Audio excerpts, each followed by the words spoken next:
Tonight, the latest on the United States fall heatwave. The 2018 Typhoon data from the JTWC has dropped, and the great debate tonight, Hurricane Lorenzo and its peak intensity. And welcome to WeatherBeat, Force 13's hopefully weekly show in the future. We've been trying to put it back on and off again. It's because it takes so much work to produce these WeatherBeat episodes, but they are good and they take a look at the world of weather and points of interest that people are interested in and engage with on Force 13. This is how we open up a window to the wide world of weather elsewhere, away from, but still including at times, tropical cyclones. My name's Nathan Foy, and the first thing we're going to discuss tonight is the US weather. As you saw on the beginning of our show tonight, there has been a heat wave in parts of the US, and not only that, but it's blowing hot and cold across parts of the US during this last week. And to talk about it more with me now is someone who knows a lot more about it than I do. That's Ethan. Hi Ethan, how are you? I'm doing very good. How are you doing, Nathan? Just fine. What's been going on over there in, I believe, the Midwest mainly? Yes, really, it's been east of the Mississippi River. There's been a heat wave, which is extraordinarily rare for the month of October and into late September even. But in my particular location in Indianapolis, Indiana, today and yesterday we broke the all-time high for the month of October, 92 degrees. 91 was the record being beat, and we broke that yesterday and today. Wow, 92 degrees. Now, what is your average temperature in that part of the world at this time of year? I believe it's around 73. 73. It's much higher. And those temperatures are being felt right now across Nebraska, across even parts of eastern South Dakota, but western South Dakota and around the mountains ranges. There is an exceptionally high amount of snowfall and freeze temperatures ongoing right there with, I believe, one of our contributors being under a freeze warning. Yes, one of our contributors who's not here with us tonight was talking about freeze warnings that are underway over parts of the Dakotas, I think it was. So it's remarkable that we've seen this heat wave. How long's it been going on for at your place? It just began this week, so not very long. 3 or 4 days? Yep, indeed. Well, a lot of the records for Indiana are centered on Indianapolis because it's the biggest city here. Right. The most influential state. Wasn't there one from a neighboring state as well that had a new record too? Yes, Louisville, Kentucky broke their record as well. Anywhere else that you know of?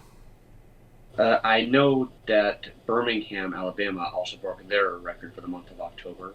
Their averages is in the 70s and 80s, and some locations down there have been into the 100s. Wow. So this heat wave is exceptional for the month of October, as I would describe it. Am I right in saying that the heat conditions extend pretty much all the way from Texas, which you'd expect sort of at that time of year, all the way up towards New Jersey-ish? I wouldn't say New Jersey, I'd say... It's just that I'm looking on this screen here and temperatures were into the high 80s in New Jersey recently. Yeah, well, some of the heat wave might be extending to there, but I'd say roughly it's staying around the Mississippi, the lower Mississippi Valley, the Ohio Valley, and some parts of the southern Appalachian Mountains. And then you look further towards the northwest, towards North and South Dakota, and further on towards the west there. High temperatures today in some areas only barely getting to 40 degrees. Is that normal? I've noticed in the past few years that's pretty normal for that area now, of course, because winter is coming. It is. And this, yes, it is. All right, well, that's good to know. I'm just getting familiar with US geography and weather here as we move along. Anything else you'd like to bring up, Ethan? Forecast, what's to come? What I will say for us is that we are going to be making a remarkable change in a week. We are in the 90s right now, as a matter of fact, and our forecast high for Monday, I believe, is in the high 40s. And that is pretty cold for October. I mean, typically October for us is in the 70s and high 60s, but 40s, that's pretty cold. Well, I'm sure we'll keep you up to date with it on Force 13 and our US channel, Force 13 US. Let's move on now to our next subject. Thank you, Ethan, for joining us tonight. You're welcome. Along with the main channel, Force 13 is delivering news on several regional channels as well. The Australia and Oceania channel, the UK and Ireland branch, and the US and Caribbean Force 13 branch as well. You can find all of these on our channel page on the right hand side.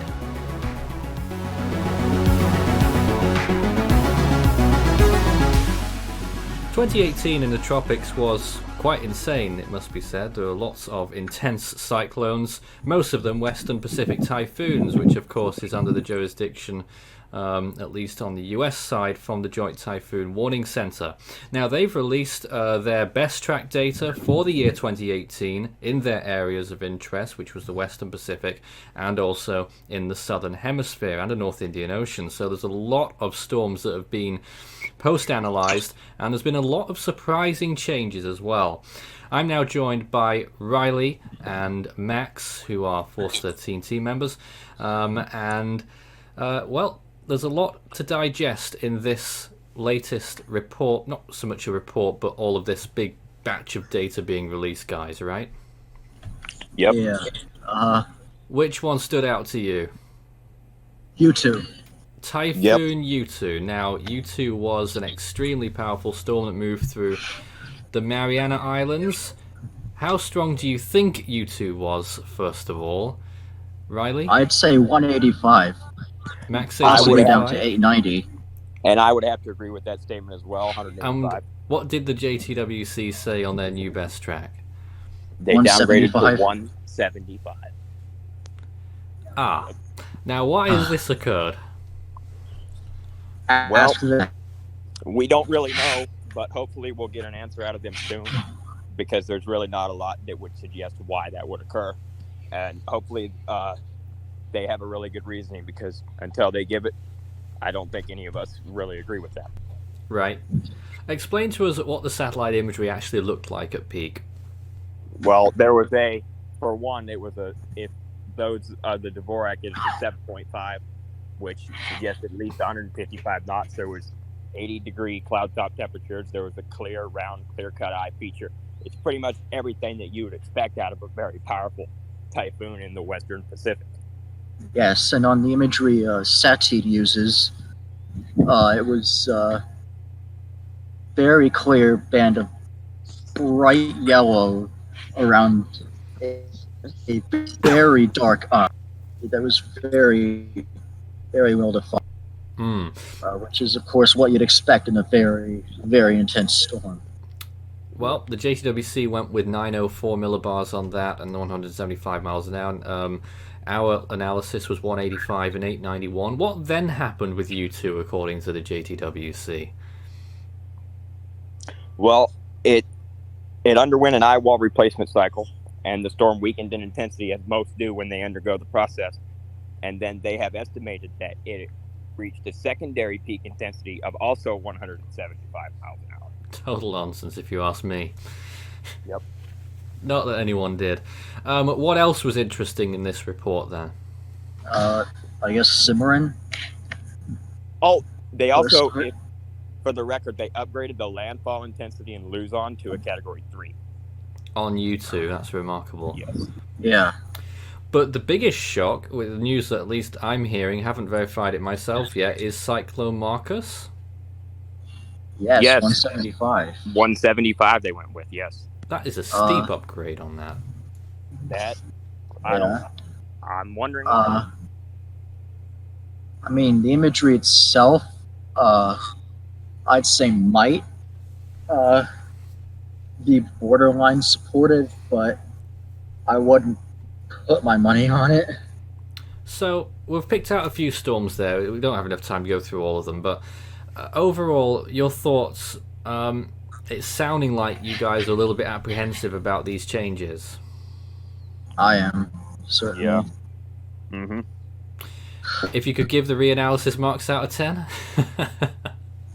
I would give the entire report a 5. 5. Me too, probably. I thought you were a little bit more supportive than that, Riley. I mean, my personal views on that report, it is probably the worst reanalysis I've ever seen. And I don't really say that with any exaggeration.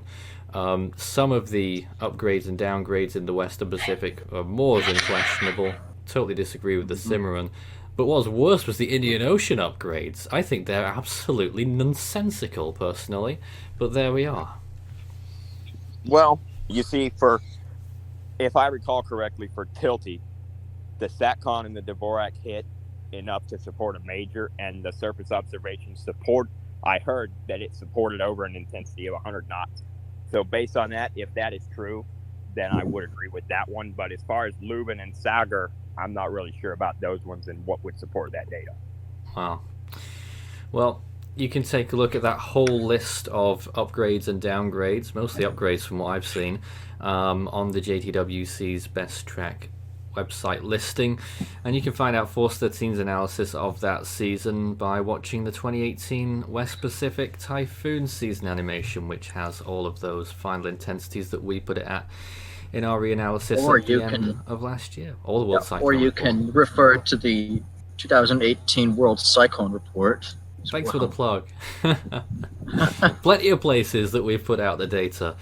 But Riley, Max, thanks for joining us tonight. Yeah. High winds and dust storms caused significant damage over parts of Kenya this week. No fatalities or injuries were reported. Ulawan volcano erupted on Tuesday morning, displacing many residents who had just returned there after the last eruption in June. The death toll from Hurricane Dorian has reached 60, up 2 from the previous few days. There could still be 600 missing. And you can tell us about any weather events going on in your backyard. You can send us a message, video or image by contacting us on Facebook, Twitter or by email contact@force13.com.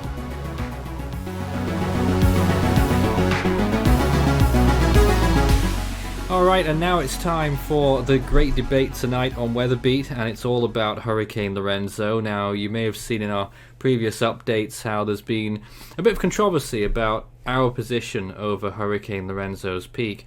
Now, Force 13 operationally didn't go with Category 5 status. It has since decided through SATI that there is an 87% confidence that it wasn't a Category 5 at the peak intensity, and we put out all of our reasons, not just the satellite estimates, but also how the recon was consistently getting lower winds than the satellite peak. But I'm sure all of that will be covered in this debate tonight. You're also seeing the wonderful face of Strat on the right-hand side of our screen here. We're also joined on audio with a lot of other people. Preston, Riley, Mr. Typhoon, believe it or not, Ryan, a new Ryan that is, and Orlando. Good evening to you all. There's a lot around. Good evening. Good evening. Good evening. Yo! Good evening. Wow, very busy night tonight with this, and a lot of opinions that are going to be laid out onto the table. First of all, who can understand the National Hurricane Center went with the Category 5 status? Is that most of us? No. No. Alright then, let's start there. So Strat, tell us your thoughts about Lorenzo and why you don't think it was a Category 5. Well, we had SATI'd at the time, of course. The cloud tops were really impressive, but the eye was mostly ragged, especially when SATI was getting its peak numbers. It was a warm eye, but it wasn't anything near a round eye. And it was out in the open Atlantic, and it wasn't really consistent with the reconnaissance readings that we got earlier in the day of a minimal Category 4 storm.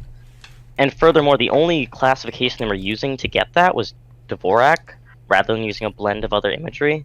And it just didn't really seem accurate. SATI peaked at 158 for a very brief period of time, but for that to be a Category 5 storm, it needs to have it consistently over, I think it's at least a 2-hour period.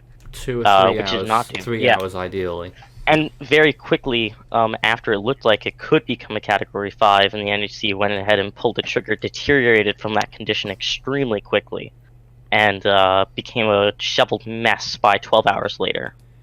Alright, well I know for a fact that the potentially polar opposite of this argument tonight is coming from Orlando. Orlando, what are your thoughts on Lorenzo's peak? Well, my thoughts on Lorenzo's peak, I must say that for this time, I can definitely see the argument on the other side, but I'd have to stand by the NHC's reasoning. Um, this would be predominantly not just because the imagery itself, but perhaps even deeper reasonings of explanation. Of course, there was the fact that they even recon data showed afterwards, several hours later, that the storm seemed to have been much, much weaker, even more so than we had initially perceived it to be. But beyond that, you also have the fact that not only its satellite appearance at the time that SATID had it at its peak seemed to be around borderline Category 5, but also you have the fact that as well that the reason why that could explain the raggedness of the eye that was perceived would perhaps be vortexes. I'm not sure what that noise was in the background just then, but yeah, we get the point. I mean, we saw what the National Hurricane Center did with the satellite, and don't we all think it was a little bit odd that they couldn't wait for the full advisory and they put it out 50 minutes early when they were waiting 5 hours 10 minutes as it was? Yeah. Well, I mean, by the time they made the advisory, the special advisory at 10:10 p.m., and the satellite imagery was already starting to degrade. So I guess maybe they were scared, but by the time they got to 11 o'clock, they wouldn't be able to practically publish their thoughts because the storm might not look good enough to be classified as a Category 5 at that point. Now, even if we were all to agree with the T number, if we agreed with it, would we still be calling it a Category 4 for those who doubt? Yes. Yeah. Yes? You know why? On what Yeah. grounds?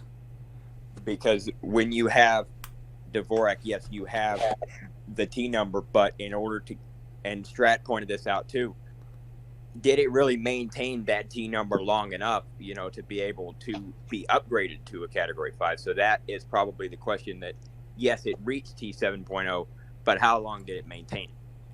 So is it all down to these recon planes then? Before the storm reached Category 5, supposedly, about 12 hours before, they got winds of 130 miles per hour. SATID was going with 142 at the time, and even if you don't subscribe to that method, the ADT was saying 140. After the storm peaked and weakened, it was still saying they were getting only, 90 mile an hour winds? And Yeah. I think, no, they were getting nearly 100 mile an hour winds. I'm confused now. It was something along those lines, and It was 90 knots. 105 mile an hour winds, and the satellite was getting 115. There we go.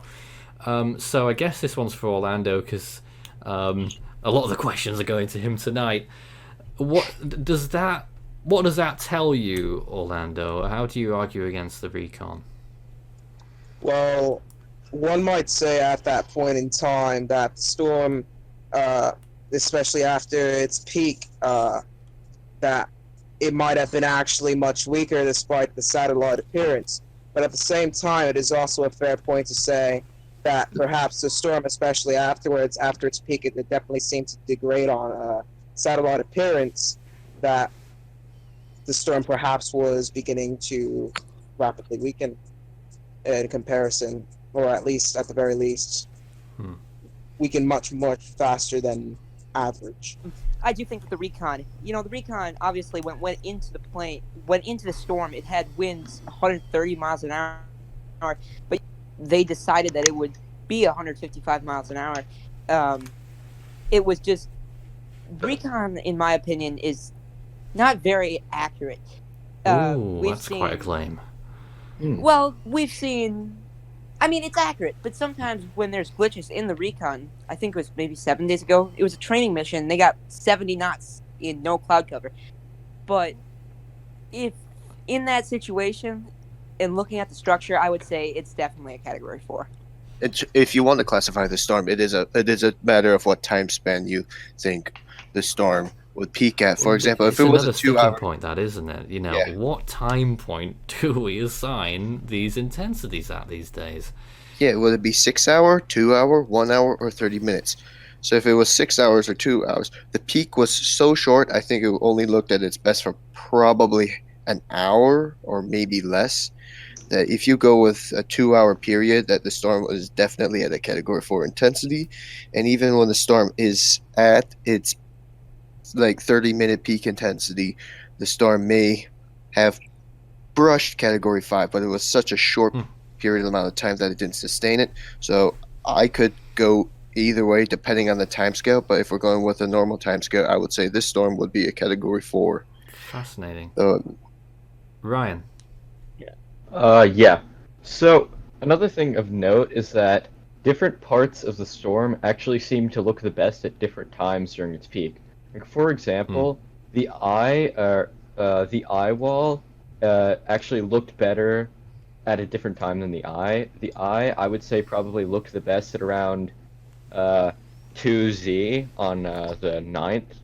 I think that's probably when the eye peaked, but I think the eye wall peaked, and the eye wall and the outflow peaked earlier. So maybe if we had that eye at 2Z and the outflow in central dense overcast at of earlier when around the NHC had their peak, then maybe it would bring the T value up enough to where it would actually be Category 5. Or it would just bring up the average. But also, what I find interesting was the fact that the National Hurricane Center, I was really surprised kind of when they jumped the gun on this, because they normally, at the time, it hadn't been getting ADT and other Dvorak estimates hadn't been getting readings of over 7 on the Dvorak for long enough for normally to be upgraded to a Category 5. Yes, that is a very interesting point. Yeah, what I think we can say no matter what, though, is that in the postseason analysis, they'll probably keep it as a Cat 5, and Devin will be very, very angry. Yeah. We could talk about this all night long, I'm sure. I'm afraid we've got to wrap it up because of time constraints here. But my final thought on that is that, well, you know, National Hurricane Center could even upgrade this even further in postseason analysis, because Dvorak briefly got 165 mile-an-hour winds. And I tell you what, if they do that, they've got to upgrade Sandy to a Cat 4. Upgrade Sandy. Go for it. And upgrade Igor. Oh, too. no. No, they also no, upgrade we can't Igor. go that Hashtag far. upgrade Definitely. Sandy and Igor too. it will just start a chain of events where you have many storms being upgraded based on this new technique, if they're going to change it. That's If it. they We don't do don't- anything, their legitimacy is somewhat compromised. Because Exactly. If they, protect- you know, the National Hurricane Center's RSMC can say one day, well, this is the new rule now. We were doing it wrong all along. This is the new rule. Lorenzo's a Category 5. But they just wouldn't go on and then would apply it to all those previous storms most of the time, because they couldn't, because a lot of those older storms don't have fast enough imagery to be able to call that storm a higher intensity. Yeah. It's just a road that I what they don't have want to see them go down. What they have to do is be consistent. If this is the whole point. 165, Agreed. Igor is at least 160, Sandy is a Category 4, Lenny would probably be a Category 5 too, and basically every borderline 155 case that didn't have any recon data would be a Cat 5 if they Pretty much. set this precedent. Yeah. Yep. Well, food for thought. That's it from WeatherBeat tonight. We'll be back again next week to talk about the more the main critical questions, really, about what is this crisis that we're having with the relationship between satellite imagery estimates and those recon planes, which have been saying all sorts of things throughout the Atlantic hurricane season this year. But for myself and our very large team tonight, it's a good night from us, and we'll see you next Wednesday. Good night. Take care.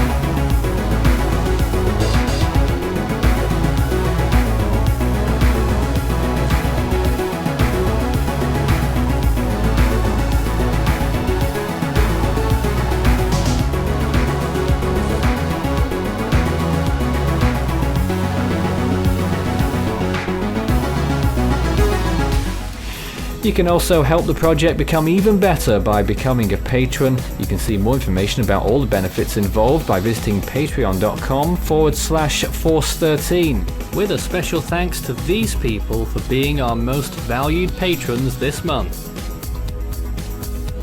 You can also check out our growing merch store so you can show Force 13's colors wherever you go. You can also find a link to our Discord server underneath this video in the description.